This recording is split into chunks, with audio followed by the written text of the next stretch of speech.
안녕하세요. 평범한 40대 초반의 여성이에요. 이날 이때껏 살다 보니 참 이상한 사람을 많이 보게 되네요.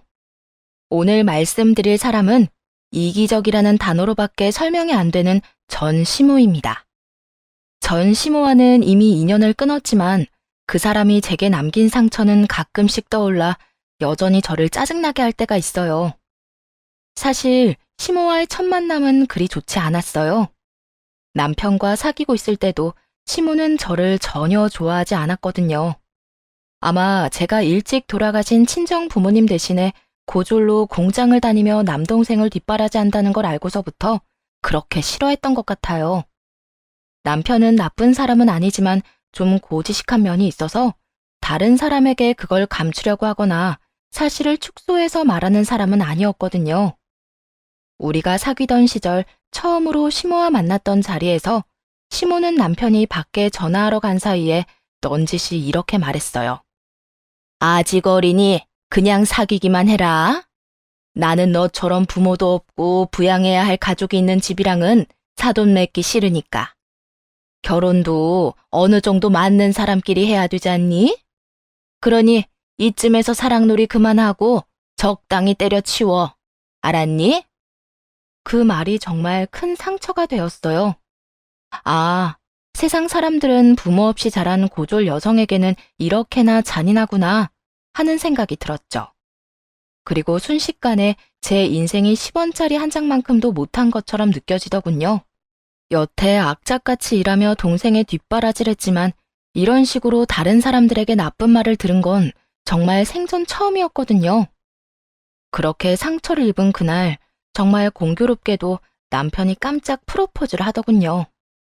그 기분으로는 도저히 남편의 프로포즈를 받아들일 수 없었어요. 그러나 남편은 끈질기게 설득해왔죠. 자신만 보고 결혼해주면 안 되겠냐고요. 남편은 나무랄 데 없는 사람이긴 했어요. 직장도 성격도 그리고 가정적인 면까지 말이에요. 게다가 힘들 때 저와 동생을 많이 도와주기까지 했고요. 참 웃기더라고요. 이 남자는 저에 대한 사랑으로 제 직업이나 상황 이런 것들을 모두 도와주려고 하는데 이 남자의 어머니는 제 직업이나 상황 때문에 이 남자와 저의 결혼을 반대한다니 말이에요. 그때 그런 생각이 들었어요. 내가 시모랑 같이 살 것도 아니고 이 남자 하나 믿고 결혼해도 되지 않을까 하고 말이에요. 저한테만 잘했다면 이런 생각까지는 안 했을지 모르지만 동생에게도 워낙 잘했으니까 말이에요. 매달 동생에게 저 몰래 용돈까지 쥐어줄 정도였으니 이 사람을 믿어보자 싶어 결혼했네요. 그리고 선택은 나쁘지 않았어요. 남편은 제 상황을 충분히 이해해 주었고 동생마저 가족의 틀 안으로 끌어들여 주었어요. 우리 셋만 생각하면 정말 완벽한 가족이었죠. 남편의 배려심과 착한 마음에 항상 고맙게 생각했습니다. 그렇지만 아이러니하게도 남편에게 고마운 감정이 드는 것과 동시에 시모에 대한 저의 반감은 날이 갈수록 커지기만 했어요. 시모는 결혼식에서부터 저를 본격적으로 괴롭히기 시작했거든요. 친척과 지인들이 있는 곳에서 대놓고 싫다는 표정을 짓고는 제 흉을 보고 다녔죠. 내가 정말 못 살아. 나 지금 사기당한 기분이라니까. 아무리 그래도 그렇지 부모도 없는 애를 어떻게 며느리로 들여? 게다가 학력은 또 어떻고 고졸이 말이 되니? 공장에서 일하면서 어떻게 우리 애를 만났는지. 친구들이 그 말을 전해주지 않았다면 아마 아무것도 몰랐을 거예요. 친구들은 열받아서 한마디씩 하더군요. 너 진짜로 저런 아줌마 시어머니로 모시고 살 거야? 다시 생각해. 오빠가 너한테 얼마나 잘했는진 잘 알지만 그래도 저렇게 대놓고 마음에 안 든다고 입 터는데 시집 가면 시집살이는 안 봐도 뻔하잖아. 그래, 네가 어떤 상황인지도 모르고 진짜 속편하게 남 뒷담 하나 까는 거 보니까 인성 보이네. 어떻게 저 오빠가 저런 아줌마 뱃속에서 나왔대? 친구들의 한마디는 우울했던 기분을 그나마 달래주었고 이런 상황을 이미 짐작한 저는 친구들에게 말했죠. 괜찮아. 내가 저 아줌마랑 같이 살 것도 아니고 오빠가 결혼하고 나면 합가는 절대 안 할 거래. 그러니까 걱정하지 말라고. 그리고 부모님 두 분 다 간병보험 빵빵하게 넣어놔서 우리가 고생할 일은 없을 거라고 했거든. 결혼 전 시모 때문에 걱정하자 남편이 약속한 것들이었어요. 절대로 합가는 안 할 것이고 수발 들라는 말도 안 하겠다고요. 그걸 위해 남편은 두 분의 간병보험까지 본인 돈으로 넣어뒀어요. 그래도 걱정이야. 안 보고 살 수는 없을 거잖아. 친구 말대로 결혼하면 시모와 안 보고 살 수는 없을 거예요. 하지만 언젠가 시모든 저든 상황이 정리될 거라고만 생각했죠. 그렇게 결혼을 한 뒤 시모는 곧바로 저를 괴롭히기 시작했어요. 저를 마치 가사도우미처럼 부리기 시작하더군요. 처음 한두 번은 시댁에 대한 존중으로 시모가 시키는 대로 했지만 점점 선을 넘는 행동이며 요구를 하더군요. 그래도 설 명절에 저 혼자 요리를 하게 만들거나 저를 향해 나쁜 소리를 한다거나 그런 것들은 참을 수 있었어요. 동생 뒷바라지하면서 쌓아온 기술들이 있는 데다 저를 향한 나쁜 소리는 남편이나 시부가 나타나면 시모는 입을 싹 닫았거든요. 그래서 일부러 시모와 만나는 날에는 남편을 제 옆에 꼭 붙여뒀어요. 남편도 저한테서 떨어지기 싫어하니 한 3년간은 잘 참을 수 있었네요. 그런데 결국 참을 수 없는 일이 벌어지게 됐어요. 예, 이번 주말에 우리 친구들 친목 모임 우리 집에서 하게 됐어. 그날 10명 정도 우리 집 올 건데 네가 와서 청소도 하고 요리도 좀 해. 그 주말에는 저희 부모님 기일이었어요. 두 분은 교통사고로 함께 돌아가셔서 기일이 같았는데 납골당에 모셔뒀죠. 당시에는 저도 동생도 너무 어렸고 산소를 만든다 해도 유지할 수 없을 것 같아 납골당에다 모신 거였어요. 이번에도 동생과 함께 납골당에 갈 예정이라 그날은 일도 빼두고 있었는데 시모가 갑자기 통보를 하더라고요. 순식간에 기분이 착 가라앉았어요. 어머님, 죄송한데 그날은 저희 부모님 기일이에요. 동생이랑 납골당 가기로 해서 그러는데 그냥 업체에서 케이터링 서비스라도 부르는 게 낫지 않을까요? 화는 났지만 공손하게 사과하며 어떻게 하면 좋을지 대안까지 말해주었죠. 그런데 시모가 갑자기 급발진을 하더군요. 야, 일하기 싫으면 우리 아들이랑 결혼을 하지 말았어야지. 아무것도 없는 거 데려다가 며느리까지 시켜줬는데 지금 뭐? 네가 부모가 없는 게 우리 탓이니? 그날만 날이야. 아무 날이나 가서 보고 오면 되잖아. 웃겨서 정말. 이게 은혜를 원수로 갚는 게 아니면 뭐니? 은혜라니 너무 어이가 없어서 순간 말이 안 나오더라고요. 제가 언제 은혜를 입었나요? 결혼도 남편이 저 아니면 안 된다고 끈질기게 설득해서 했고 말이에요. 그 와중에 자기 아들한테는 한마디도 못하고 저한테만 압력 넣어서 헤어지게 만들더니 어디까지 하나 싶어 쳐다보는데 뚫린 입이라고 거지 같은 막말을 쏟아내더군요. 돈 한 푼 없이 시집 왔으면 몸으로라도 열심히 갚아야 할 거 아니야. 우리 집을 위해서 뼈 빠지게 일해도 모자랄 판에 팔자 좋게 부모 기일이라고 뻗대는 거야? 네가 여기 아니면 어디 가서 제대로 된 남자나 만나겠어? 우리 아들이 착하니까 너 받아준 거야. 네가 잘나서가 절대로 아니라고. 끝도 없이 사람을 매도하는 시모를 보며 시모와의 관계에 집착할 필요가 없다는 걸 절실히 깨닫게 됐어요. 언젠가는 바뀌겠지. 내가 열심히 하면 되겠지. 그런 생각 같은 건 다 버리기로 했네요. 저딴 말을 생각 없이 꺼낸 자하고는 가까워질 생각도 없고 그럴 수도 없을 것 같았거든요. 가만히 듣고 있다가 좋은 생각이 떠올라 시모에게 말했죠.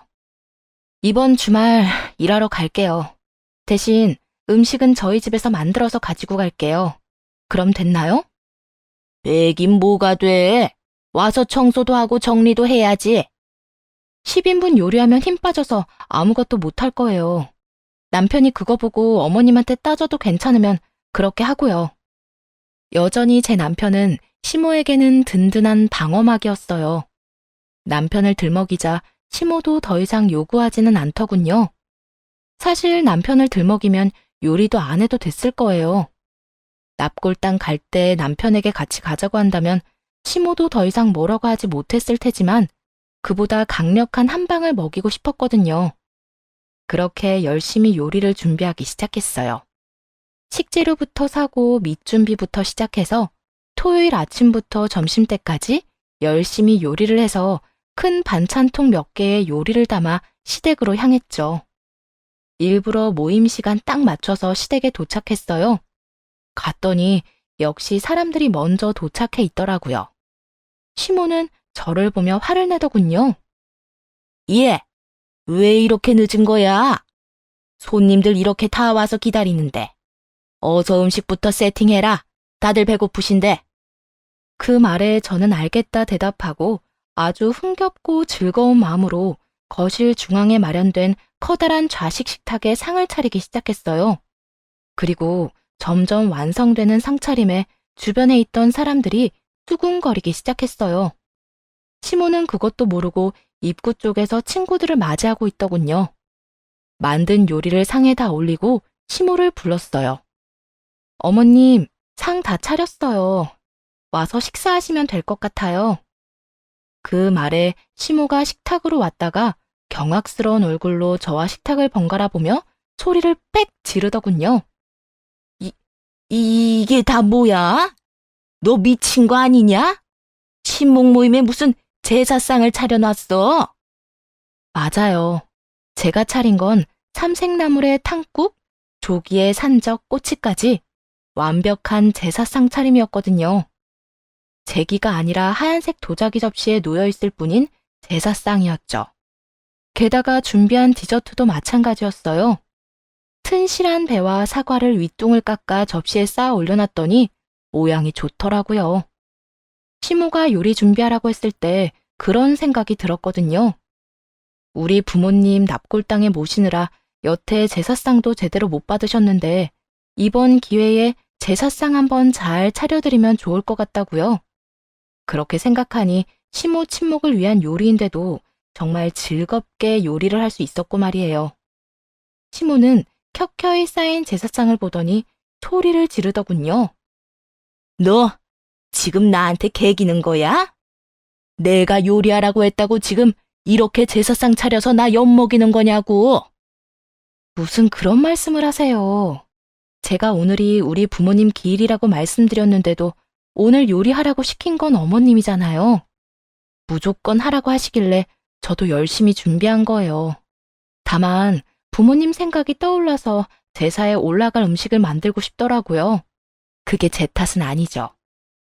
아무것도 모른다는 표정으로 시모에게 말했어요. 사실 일부러 여기 온 사람들에게 다 들으라고 한 말이었어요. 며느리 부모 기일에 며느리 붙잡아다 요리시킨 천하의 몹쓸 시모라는 걸 모두에게 알리고 싶었으니까요. 너 그걸 지금 말이라고? 무슨 요리를 해오라고 지정해주지 않은 건 어머님이시잖아요. 제가 제사 음식 만들었다고 해서 문제가 있나요? 그렇게 말하는데 역시나 시모 지인들이 수군거리더군요. 어머, 부모 기일에도 못 가게 하고 요리하도록 만들었다고? 너무한 거 아니야? 아무리 마음에 안 드는 며느리라고 해도. 그러니까 이번에는 제가 100번 1000번 잘못했네. 아무리 미워도 부모님 기일에 일 시키는 건 좀 아니잖아. 그 수군거림에 시모의 얼굴은 더 빨개졌고 이내 더 큰 문제가 터졌어요. 물론 시모에게 말이죠. 방문을 열고 시부가 나왔거든요. 시부까지 있을 거라고 생각도 못했는데 아주 좋았죠. 이게 다 뭐야? 이게 무슨 제사상이냐? 아버님, 오늘 저희 부모님 기일인데 어머님이 가지 말고 오늘 모임 있으니 요리를 하라고 하셔서요. 그런데 요리를 하다 보니 부모님 생각이 나서 제사 음식을 좀 만들었어요. 그랬더니 어머님이 화가 나셨나 봐요. 시부가 그 이야기를 듣더니 얼굴이 시뻘겋게 달아오르더군요. 부끄러운 건 둘째치고 화가 엄청 나신 것 같더라고요. 당신 뭐 하는 짓이야? 아무리 며느리가 마음에 안 든다고 해도 이런 짓까지 저지르는 게 말이나 돼? 부모님 기일에 어떻게 모임 요리나 하라고 시켜? 진짜 침이라도 걸린 거야 뭐야, 어? 여보, 왜 나한테 그래요? 저것이 나 골탕 먹이려고 한 거잖아요. 자기 부모 길에 못 가게 했다고. 시모 말에 시부가 더 열이 받았는지 얼굴이 더 벌개지더라고요. 부모 길에 못 가게 한 게 별거 아니라는 것처럼 말하는 시모 때문이었죠. 골탕 먹을 만한 짓을 했잖아, 당신이. 아무리 그래도 어떻게 돌아가신 고인분들을 상대로 당신은 이런 짓을 저지를 수가 있어? 조용히 지나가도 모자랄 날에 못 가게 막은 것도 모자라서 요리를 해오라고 시키다니. 당신 제정신이 박힌 건 맞아? 결국 시부가 저에게 사과를 하고 보내줬어요. 위에 올려둔 제사 음식을 모조리 다시 반찬통에 넣어서 가지고 동생네 집으로 향했어요. 밖으로 나오는 동안 들리는 시부의 욕설과 잔소리에 어찌나 속이 시원하던지요. 그렇게 제사 음식을 들고 동생과 제사상을 차리고 함께 시간을 보낸 뒤 집에 왔어요. 그 뒤로 시모는 저만 보면 잡아먹을 것처럼 벼르더군요. 솔직히 이쯤 되니 시모와 굳이 잘 지내려 애쓰지 않아도 되겠다 싶더라고요. 그렇게 저만 속 편하게 3년을 더 보냈어요. 시모는 저를 괴롭히고 싶어 했지만 시부가 두 눈 부릅뜨고 감시하는 통에 그러지 못했고요. 그러던 어느 날 저희 집안에도 우환이 찾아들었어요. 실질적으로 우리 집안이라고 하긴 못하지만요. 숙부님이 암으로 병원에 입원하게 되었거든요. 시삼촌은 노총각으로 여태까지 혼자 살았는데 시부가 동생을 아주 많이 챙겨줬다고 들었어요. 처음에는 시부가 왜 그렇게 동생을 챙기는가 싶었는데 남편에게 이야기를 듣고 보니 그럴 수밖에 없었더라고요. 시부가 15년 전쯤에 신장이 안 좋아서 이식을 받았어야 했는데 그때 흔쾌히 자기 신장을 준 사람이 10살이나 어린 시삼촌이었다고 하더라고요. 게다가 그때는 시삼촌도 기술로 먹고 살고 있어서 시부가 일하지 못해 힘든 시기에 경제적으로 도움을 많이 줬다고 해요. 남편이 숙부님을 대하는 것만 봐도 얼마나 고마워하는지 알 수 있었죠. 그렇게 시삼촌이 병원에 입원하자 시부가 나서서 직접 돌보기 시작했어요. 따로 말하지는 않았지만 남편도 틈틈이 보러 가는 것 같더라고요. 그런 남편을 따라 몇 번 가본 것이 다였지만 사람이 참 괜찮은 분이셨어요. 대화하기도 편하고 점잖고 좋은 분이셨죠. 그런데 시모는 그런 숙부님을 엄청 안 좋아하더군요. 돈 없는 티 낸다고 궁시렁거리는 걸 우연히 들어서 알았네요. 아무리 그래도 자기 남편 신장 이식도 해주고 살려준 은인인데 저런 식으로 대해도 되나 싶을 정도였죠. 그런데 시삼촌의 상태가 점점 나빠지면서 시부가 수발들기에는 어려운 일이 점점 생기더군요. 결국 개인 간병을 써야 할 상황까지 오게 됐는데 개인 간병을 쓸 만큼 돈을 많이 모아두지는 않았더라고요. 그렇다고 시부가 그 많은 돈을 부담할 수도 없었고요. 그런데 그때 시모가 저를 걸고 넘어졌어요. 우리는 늙었으니 이제 며느리한테 수발 들도록 하면 되잖아요. 솔직히 지금 며느리 일도 안 하고 있는데 당신이 할 필요 있어요? 저를 또 곤란하게 만들고 싶어하는 시모를 보며 속으로 한숨을 푹 내쉬었어요. 저러다 당하는 건 자기가 될 거라는 건 짐작도 못하더군요. 그리고 사실 제가 당시에 일을 안 하고 있던 건 사실이었어요. 나이가 30대 후반인데 자연 임신으로 애가 생기지 않아서 일을 그만두고 난임치료센터를 다니며 임신을 준비하던 중이었으니까요. 솔직히 수발드는 거 뭐 상관없다고 생각했어요. 요양보호사 자격증도 가지고 있었고 하려면 할 수 있는 상황이긴 했거든요. 그런데 문제는 시모가 시키니까 정말 하기 싫었다는 거죠. 그 상황에서 시부는 제 눈치를 보고만 있었고 남편은 고개를 숙이며 애원을 하더군요. 여보, 내가 일을 안 하고 있지만 임신하려고 그런 거잖아. 이번 기회에 애를 못 가지면 언제 애를 가질 수 있을지 모르는데 그러다가 애 잃으면 더 힘들 것 같아. 알아. 나도 애 갖고 싶어서 열심히 치료센터 다니고 있잖아. 그치만 삼촌이 우리 집에 해준 거 생각하면 지금 당장 내가 일이라도 그만두고 돌봐드리고 싶거든. 근데 나까지 일 그만두면 수입이 없으니까. 우리 아버지 살려준 삼촌 일이라 내가 은혜 갚고 싶지만 그럴 수 없으니 당신한테 한 번만 부탁할게. 사실 의사도 오래 살 수는 없을 거라고 했고 2, 3개월 정도뿐이라고 했으니까 어떻게 안 될까? 처음 입원한 게 1년 전이었고 그때도 치료를 안 받으면 3개월 안에 죽는다고 했으니 사실 오래 연명 치료를 하긴 했어요. 다만 지금은 호스피스 병동까지 거론될 정도로 상태가 악화돼서 2, 3개월 안에 숙부가 돌아가실 수도 있는 상황이었죠. 남편도 그렇게 애원하고 시부도 그러기를 바라는 눈치라 3개월이라는 기간을 두고 한시적으로 수발을 들기로 했어요. 대신 한 가지 조건을 내걸었죠. 대신 어머님이랑 같이 보면 할게요. 저도 아직 삼촌이 많이 어색하고 그러니까 어머님이랑 교대로 보면 덜 불편할 것 같고 좋을 것 같아요. 그렇게 말하자 시모가 질색을 하더군요. 내가 늙어서 힘이 없어서 못하겠다는데 왜 나를 끌어들여? 어머님, 그렇게 생각하지 마시고 아버님 살려주신 삼촌에게 마지막 인사한다 생각하시고 함께 해주시면 안 될까요? 솔직히 아버님 목숨을 빚진 거는 마찬가지인데 어머님이 없으면 좀... 제가 그렇게까지 말하니 시부가 당장이라도 그렇게 하라며 시모 등을 떠밀더군요.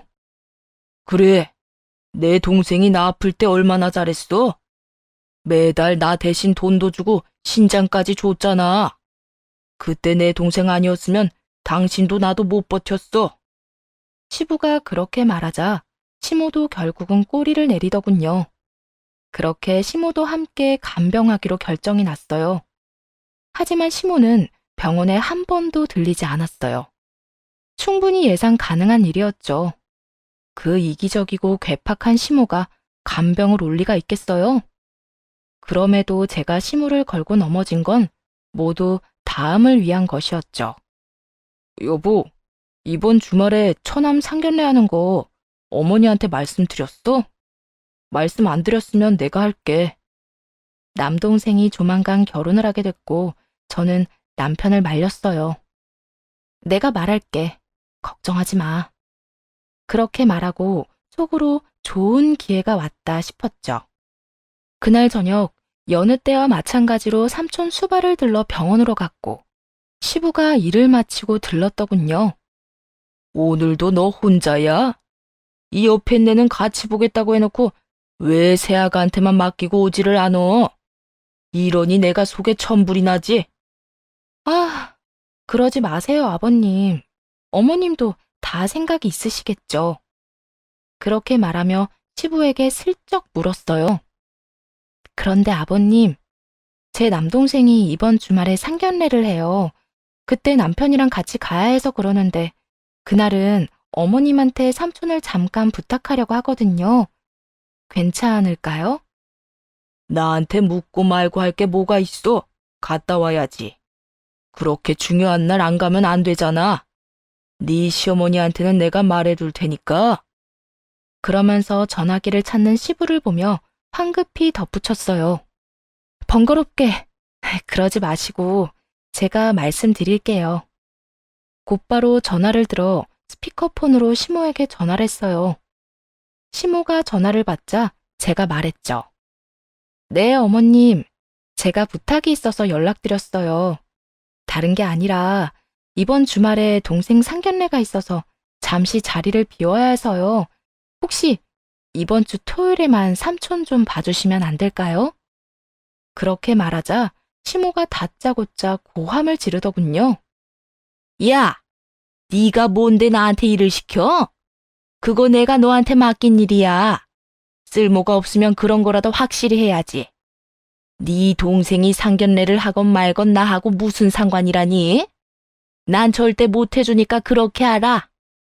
그 대화를 고스란히 듣고 있던 시부는 경악스러운 표정을 짓다가 이내 제 폰에 대고 노성을 퍼붓더군요. 이 옆엔 내가 정신 나갔어? 지금 며느리한테 그게 할 소리야? 염치라는 게 있으면 당신이 이러면 안 되지. 올 때마다 당신은 코빼기도 안 보이고 며느리만 있던데. 설마 당신 내 동생 보러 온 적도 없는 거 아니야? 시부의 의심은 무척이나 타당했고 정확했어요. 시모는 숙부님 보러 한 번도 온 적이 없었거든요.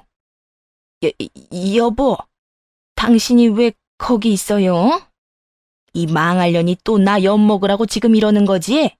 야, 네가 뭔데 우리 사이 이간질 시키는 거야? 이간질? 정신이나 차리고 그딴 소리를 해.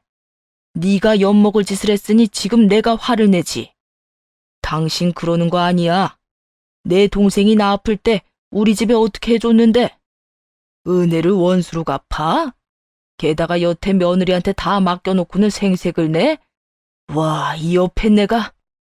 시부의 분노는 상상을 초월했어요. 시모는 그제야 시부에게 싹싹 빌기 시작했어요. 여보, 그런 거 아니에요. 내가 왜 걔한테 다 맡기겠어요? 나도 이제 수발 들려고 했고, 저번에도 몇 번 가기도 했고. 됐어. 당신 말 못 믿겠으니 차라리 아무 말도 하지 마. 내가 병원 관계자랑 동생한테 물어보고 당신이 단 한 번이라도 이 병원에 병문안이라도 왔다고 하면 용서해 주겠지만 한 번도 와본 적도 없고 수발 드는 걸 본 적도 없다고 한다면 두 번 다시 내 얼굴 볼 생각도 하지 마. 알아들었어? 시부의 노성에 시모가 뭐라 애원했지만 시부는 냉정하게 시모 전화를 끊어버리더군요. 그 뒤로 시부의 폰으로 전화가 계속 왔지만 시부는 모조리 무시하더군요. 그리고 병원 관계자와 시삼촌, 그리고 저한테 시모가 한 번이라도 병문안이라도 왔는지 물어보더군요. 당연히 저도 본 적 없었고 삼촌도 보지 못했고 병원 관계자들도 저와 시부, 남편만 봐왔으니 못 봤다고 증언했죠. 불과 30분도 안 돼서 시모가 시부에게 거짓말을 했다는 걸 밝혀낸 시부는 폭발하기 일보 직전이었어요. 그 와중에 시모는 병원으로 헐레벌떡 쫓아왔고요. 여보, 내가 내일부터 하려고 했어요. 그런데 갑자기 당신이 그러니까. 내일부터 하려던 사람이 며느리 친정 상견례 간다는데 절대 못 해준다며 그 난리를 쳐? 당신이 사람이야? 며느리 친정에 상견례 간다는데 그거 하루도 양보 못하냐고. 내가 며느리 보기 부끄러워서 얼굴을 들고 살 수가 없어. 당신 때문에. 여보, 이게 다 며느리 때문이에요. 제가 며느리한테 시킨 일인데 제가 그걸 앙심을 품고 당신 있는 데서 나한테 전화해서 이런 일이 벌어진 거잖아요. 그걸 말이라고 하는 거야, 지금? 그걸 들으니 잘 알겠더구만. 당신이 여태껏 나 없을 때 며느리한테 어떤 식으로 대했는지. 내가 있을 때는 며느리 흉본 적 한 번도 없는 인간이 내가 없을 때는 이렇게 며느리 괴롭힌 거냐고. 이런 식이면 차라리 집안을 위해서라도 내가 당신이랑 이혼하는 게 맞지. 이혼이라니요? 당신 무슨 농담을 그렇게 무섭게 해요? 시모가 이혼이라는 단어에 기겁을 하며 시부에게 말했죠. 하지만 시부는 홧김에 뱉은 그 단어를 곱씹으며 고개를 끄덕이더군요. 그래, 그게 좋겠어. 내가 아무리 봐도 당신이 있으면 우리 집안에 도움될 일은 하나도 없을 것 같아.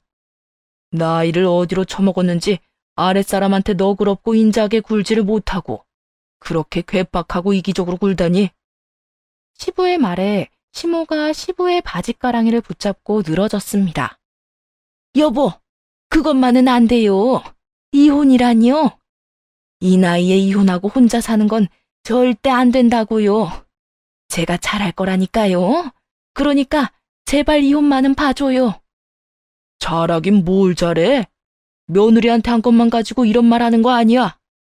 우리 집 은인인 내 동생한테 당신이 한 짓거리 생각하면 치가 떨리고 화가 나서 온몸이 부들거릴 정도라고. 당신이 우리 집안 생각했으면 며느리 대신 불쌍한 내 동생 마지막이 될지도 모를 길에 위로라도 해줬어야지. 어떻게 형수라는 인간이 은혜를 그렇게 입고도 병문안 한 번을 안 와? 그래서 지금 이렇게 왔잖아요. 제가 진짜로 내일부터 며느리 대신 보려고 했어요. 진짜예요. 제 말 믿어줘요, 여보. 그런 사람이 이번 주말에 있을 며느리 친정 상견례에도 대신 못 오겠다고 그 난리를 떨었어? 입에 침이나 바르고 거짓말을 해, 이 망할 여편네야. 시부의 분노는 극에 달했고 결국 시모는 어떤 변명으로도 시부를 달랠 수 없었어요. 이미 시부의 마음속에는 시모에 대해 괘씸한 감정이 자리하고 있었거든요. 솔직히 시삼촌에 대한 시부의 애틋한 마음은 알고 있었지만 이렇게 이혼이라는 말을 꺼낼 정도로 아낄 줄은 몰랐는데 말이에요. 하긴 저라도 제 가족에게 장기 이식 해준 사람이라면 정말 감사한 마음으로 뭐든 했을 거예요. 그게 사람의 도리이기도 하고요. 그런데 그런 도리를 내팽개치고 그저 이기적으로 구는 시모에게 시부가 그렇게 행동하는 것도 이상한 건 아니었죠. 시부와 시모가 한창 싸우더니 시부가 이렇게 말하더군요. 세아가, 미안하다. 내가 정말 이런 상황이 될 줄은 몰랐어. 주말에는 내가 동생 보고 있을 테니 너는 사돈 총각 상견례 잘하고 와. 그리고 내가 네 계좌로 돈 좀 붙여줄 테니 그걸로 좋은 옷 사입고 그렇게 갔다 와. 그렇게 말하며 시부가 곧바로 돈을 붙여주시더군요. 아버님, 이렇게까지 안 주셔도 되는데요. 들어온 액수가 거의 500만 원 정도 돼서 깜짝 놀랐어요. 그런데 시부가 고개를 저으며 그러더군요. 큰 돈도 아니다. 네가 여태 이렇게 힘들 줄 알았다면 내가 이런 부탁하지도 않았을 거다. 그간 고생한 값이라 생각하고 받아. 내가 정말 너한테 면목이 없어서 그래. 죄책감 가득한 시부 얼굴을 보며 잘 받겠다 말하고 밖으로 나왔어요. 그런데 그런 시부 옆에서 시모가 저를 아주 쏘아보더라고요. 왜 네가 그런 큰 돈을 받냐는 표정이었죠.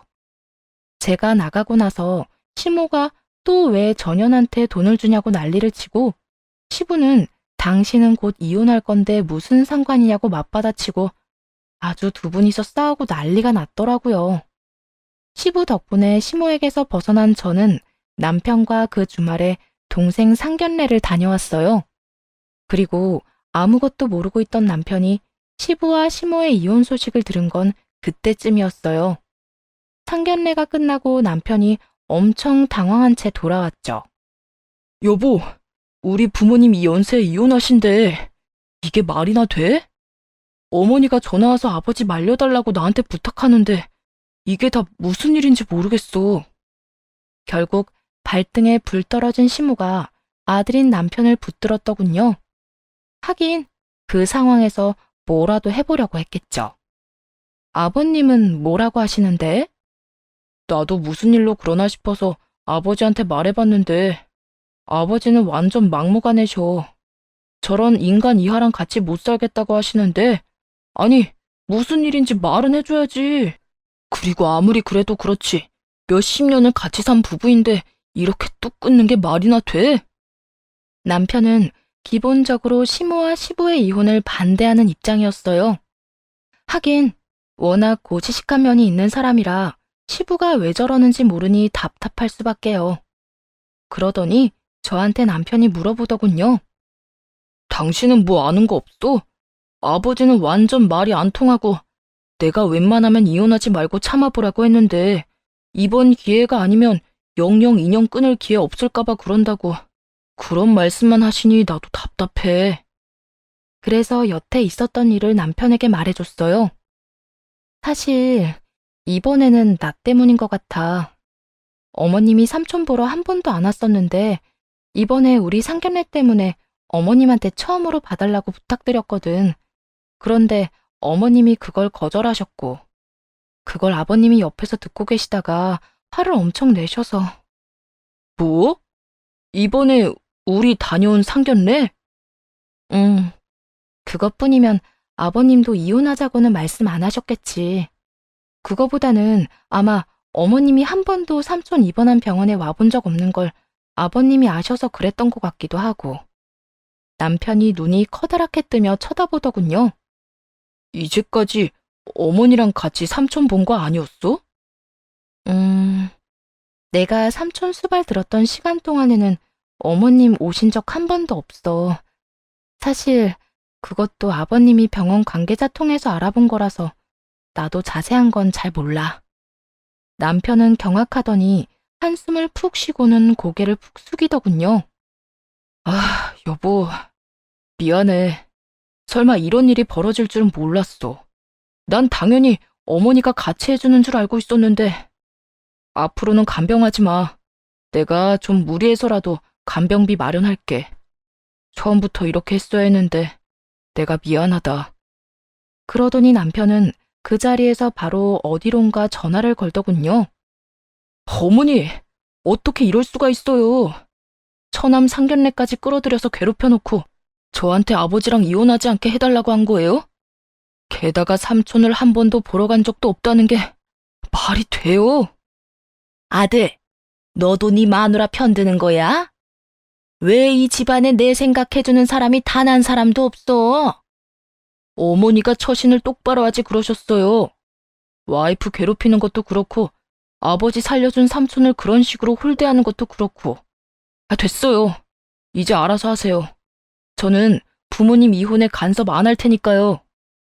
너까지 왜 이래? 나 죽는 꼴 보고 싶어서 그래? 너희 아버지랑 헤어지면 나 혼자 어떻게 살라고? 그것도 어머니가 알아서 하세요. 그러게 잘 좀 하지 그러셨어요. 아버지가 고지식하긴 하셔도 웬만하면 이혼은 안 하실 분인데 그런 분이 이혼 이야기한 거면 말 다 한 거죠. 전 모르겠으니 앞으로 저한테 두 사람 중재해달라느니 하는 말 하실 거면 연락하지 마세요. 매몰차게 전화를 끊은 남편은 그 뒤 시부와 함께 식사 자리를 만들어 제게 정식으로 사과를 해줬어요. 아가, 내 욕심 때문에 이런 일이 벌어져서 너 보기 부끄럽구나. 미리 막아주지 못한 것도 미안하고 앞으로는 간병 생각하지 말고 네 몸 건강이나 신경 쓰렴. 시부와 남편은 고개를 숙이며 사과를 했어요. 그렇게 시모는 시부와 이혼 소송을 하고 이혼했고요. 생각보다 오래 걸렸는데 숙부님은 그 기간까지 살아계시다가 시모와 시부가 이혼하자마자 사망하셨어요. 시모는 이혼하면서 저와 시부에게 욕을 그렇게 하고 나갔거든요. 그런데 그런 사람이 장례식 마지막 날에 찾아왔더군요. 정말 소름 끼치는 건 아무렇지도 않게 상복 입고 와서는 장례식 일을 도와주고 있더라고요.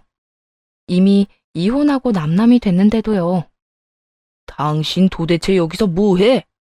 내가 언제 와서 도와달라고 했어? 그러지 마요. 저한테도 시동생인데 제가 챙겨야죠. 어이없게 착한 척하는 시모를 보며 왜 저러나 싶었는데 곧 그 시커먼 속내를 알 수 있었어요.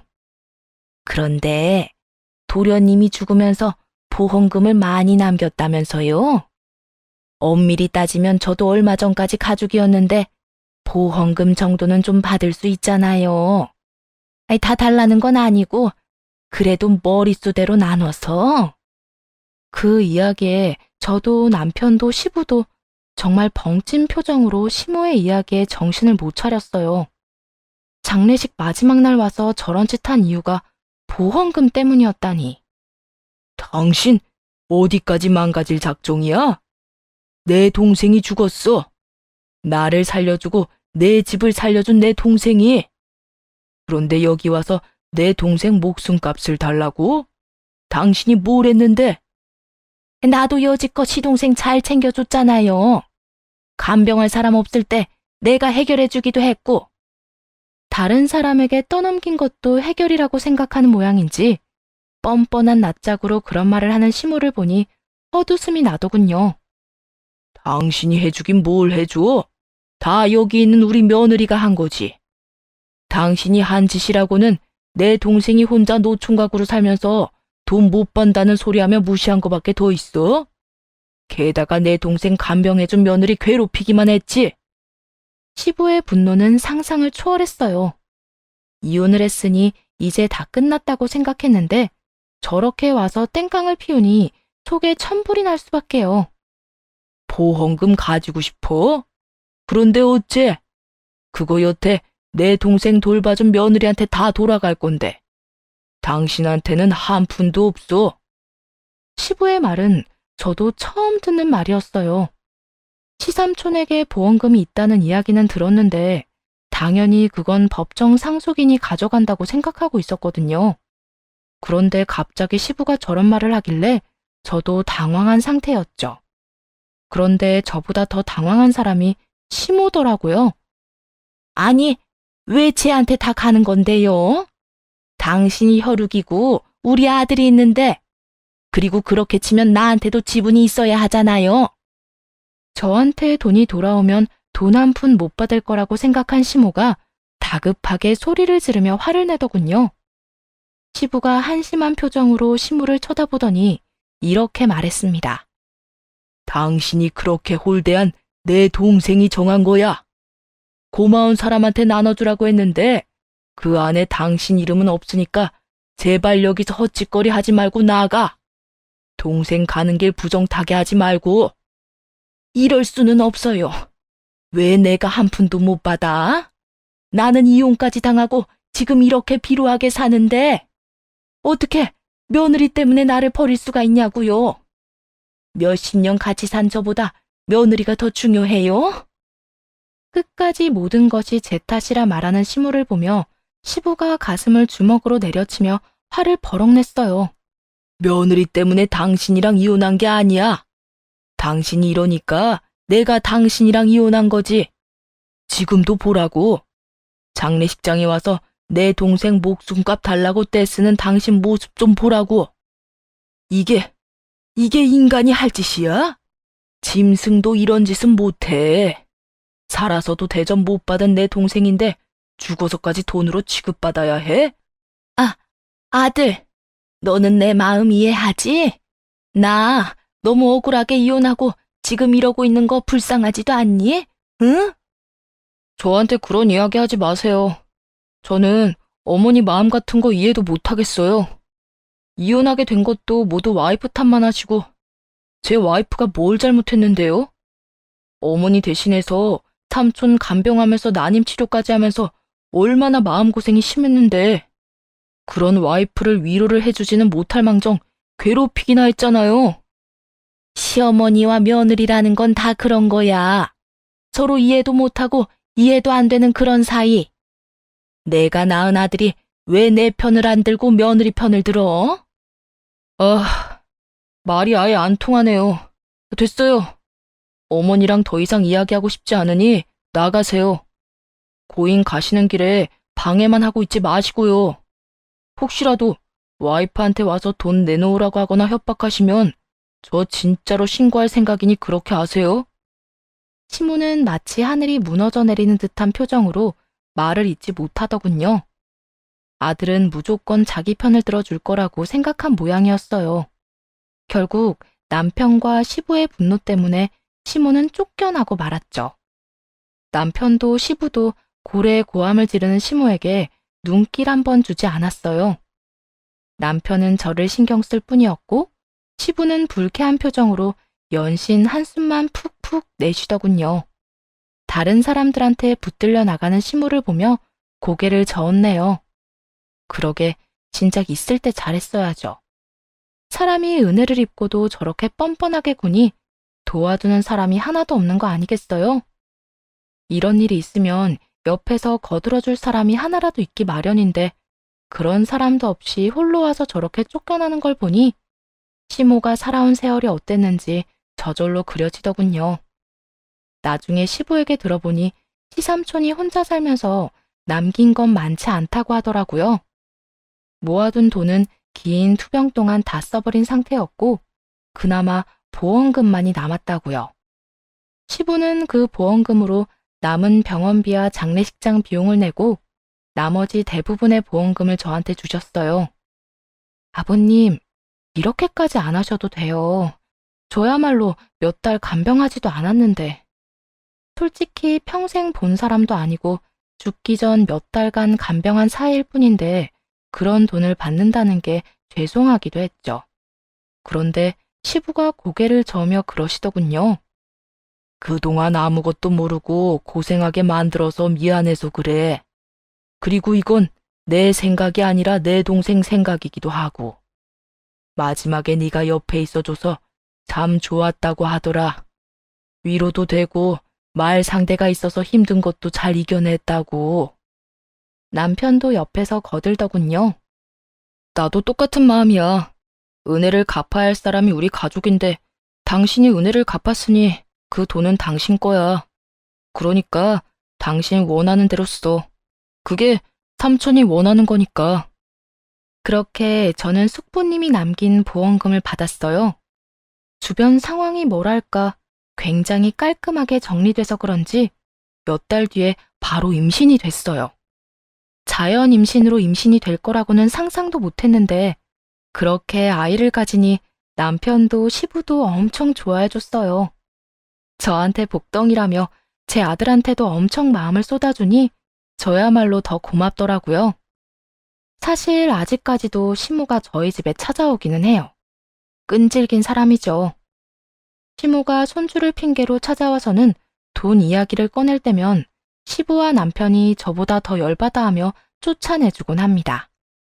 사실 두 사람도 시모를 장례식장에서 그렇게 쫓아내고 측은한 마음이 들기는 했었나 보더라고요. 그래서 마음이 약해지던 때였는데 손주 핑계로 와서는 저한테 돈 내놓으라고 하는 걸 보고는 도리어 정이 확 더 떨어져 아예 일말의 동정심마저도 사라졌나 보더군요. 참 자기 무덤 파는 것도 재주라면 재주예요. 그렇게 시부와 남편은 시모의 마수에서 저와 제 아들을 지켜주고 있어요. 시간이 약이라고 하지만 시모에게는 그 약도 안 듣는 것 같네요. 언젠가는 정신 차릴 거라 생각하면서도 이미 일은 다 된 사람이 쉬이 바뀔 거라는 생각은 안 드네요. 시모가 바뀌지 않은